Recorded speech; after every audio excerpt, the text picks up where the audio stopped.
the budget result yesterday. You happy it passed? Well, where were you yesterday? All the people watch it. Are you disappointed? Well, obviously, we would have preferred it. The people have expressed their view, and this is the democracy moving. Just to let you know that in 1979, I watched live the vote when Mr. Clark was defeated. So for me, it was very important, to attend it, to see it, because at that time I was a teenager, very attracted by politics. I watched it live in 1979, and yesterday I j'ai vécu ça. That's it. Have a nice evening. Have a nice day, friends. The budget passed last night. Well, it's not a good budget, so not a good outcome at all for Canada. What's worse, the budget or an election? Well, it depends who you ask. It's maybe 6 of one, half a dozen the other, but the country's got to change directions. What do you make of the abstentions for the NDP?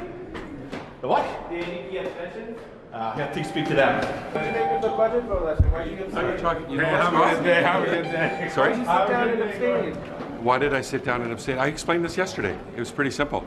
I heard from my constituents. I had a table at Moonlight and Magic in Courtenay where there was thousands of people. Hundreds of people came to my table. One person wanted an election, and they were a New Democrat, and they actually changed their mind when I explained what was in the budget and the pros and cons, and they said, okay, don't have an election. So I went to Remembrance Day ceremonies. I went throughout my whole riding. Hundreds and hundreds of veterans told me they didn't want an election right now. I talked to every mayor in my riding. So I've got 9 municipalities, 3 regional district chairs. I talked to, I communicated with 17 elected chief councillors. Most of them did not agree with this budget, and they all didn't want an election. So it would be a huge failure of democracy if I didn't listen to my constituents. My job and my responsibility is to my constituents who said, we don't like this budget, but this is not the time for a federal election. So I did what my constituents asked me to do. And I couldn't vote for a budget I didn't agree with, but I wasn't going to throw us into an election. Also, there was some very important things for my riding, including a biomass tax credit that's going to help the forest sector, and the first ever national aerial firefighting force that I helped fight for. So I'm really, going to continue to work. I'm here today working for my constituents, and that's what I'm going to do every day, and we're going to fight another day. So do you feel like you're offside from the rest of the caucus? No, my caucus, we're very supportive. We've been meeting all week. We've been communicating what we've been hearing in our ridings. We've had some incredible conversations. I feel like we did what we needed to do, each of us individually, and it was the right thing to do. And I'm hearing from constituents they're quite happy with my decision. Are you concerned about your ability to hold this government accountable at this point? Oh, absolutely confident that I'll be holding this government to account, and we'll be fighting hard for everyday people, that's for sure. We know I'm going upstairs right now to what looks like a corporate boardroom. We saw a progressive conservative budget, and their opposition is what is now the Reform Party. And the 7 of us, we're the only ones that are there talking about progressive issues and fighting for everyday Canadians, and we're going to go do that. I'm going to head upstairs to do that right now. Thank you. Last night, are you happy that it passed? What do you make of the budget vote last night? Are you happy that it passed? Yes, I'm happy it passed. It's a good budget. Are you surprised that there's a slim majority of it? No, we're a minority government. We take whatever comes, but it was a good budget. I'm glad it's going to be implemented. Your face was in view of the camera when your result was announced, and I saw you gave there was a little reaction there. Were you on the edge of your seat until the end? No, not necessarily. I wasn't. I was and I wasn't, but I'm glad it passed because it's an excellent budget. Thank you. Thank you. Bye.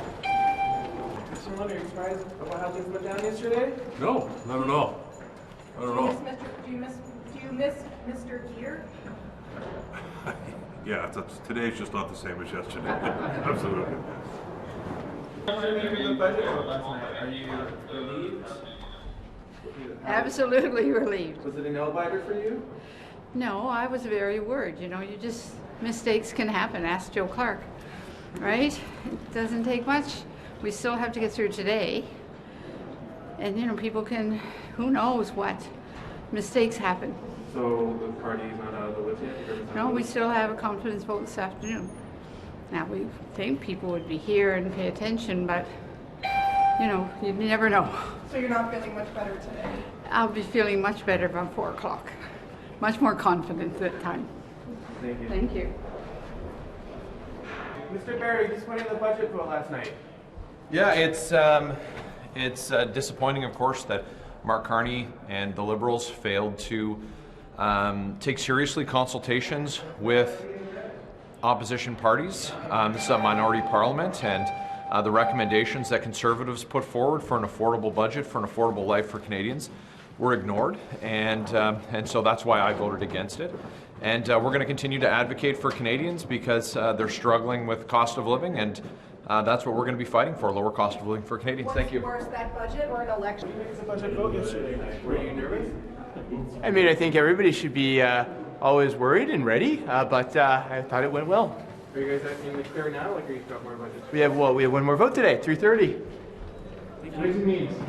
Miss Gould, do you miss being house leader on major events like last night? Yeah, I know. It's exciting, right?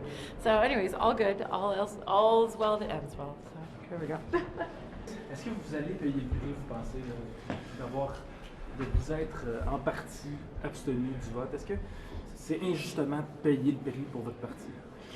Ben, je pense que le NPD a été responsable. On a montré notre opposition à ce budget-là qui est trop conservateur, qui ne répond pas aux besoins des gens. Et on a été à l'écoute des gens qui ne voulaient pas d'élection.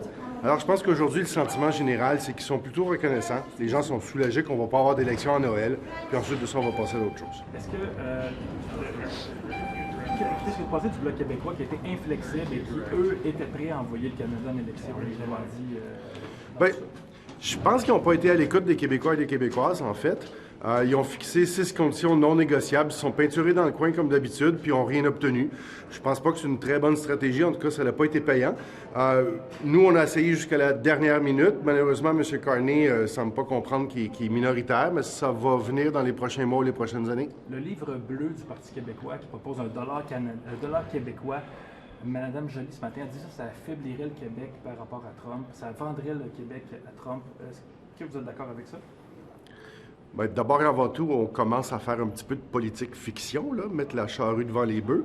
Et moi, je pense que je vais m'occuper des gens qui sont dans la rue, qui sont itinérants, qui ont des problèmes de toxicomanie, ou alors les gens qui attendent dans les salles d'urgence pour aller voir un médecin. Je pense que c'est un petit peu plus urgent que ce genre de débat-là qui est un peu fantaisiste. Merci. In English on the Blue Book.